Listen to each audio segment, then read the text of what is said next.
Allah sizə rəhm etsin. Bilin ki, Peyğəmbərə salavatda 10 kəramət vardır. Məlik və Cəbbar olan Allahın salavat deyinə salavatı, yəni kim Peyğəmbərimizə salavat deyərsə, Allah ona da salavat. Allahın salavat nə deməkdir? Öz dərgahında tərifləməsi. Seçilmiş Peyğəmbərin ahirətdə şəfaəti kim istəməz? Sadiq olan mələkləri nümunə götürmək, çünki mələklər salavat edirlər Peyğəmbərimizə. Münafiq və kafirlərə müxalif olmaq, yəni onlar etməzlər. Xəta və günahların silinməsi, hacətlərin ödənməsi və istəklərin yerinə yetməsi, insanın zahir və batinin nurlanması, necə ki, Həzrət Əli qiyamət günü üzlərinin nur olacaqdır, çox salavat deyənlərin. Həlak yurdu olan cəhənnəm əzabından xilas olmaq, rahatlıq və qərar yurdu olan cənnətə daxil olmaq, Qaffar və Məlik olan Allahın salamı.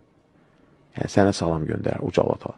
Ona görə də, deyək ki, bilin ki, Məhəmmədə sallallahu aleyhi və səlləm salavatı çoxaldan hər bir müsəlman qulun Allah qəlbini nurlandırar, günahını bağışlayar və köksünü genişləndirər və işini asanlaşdırar. Salavat həqiqətən möcüzədir.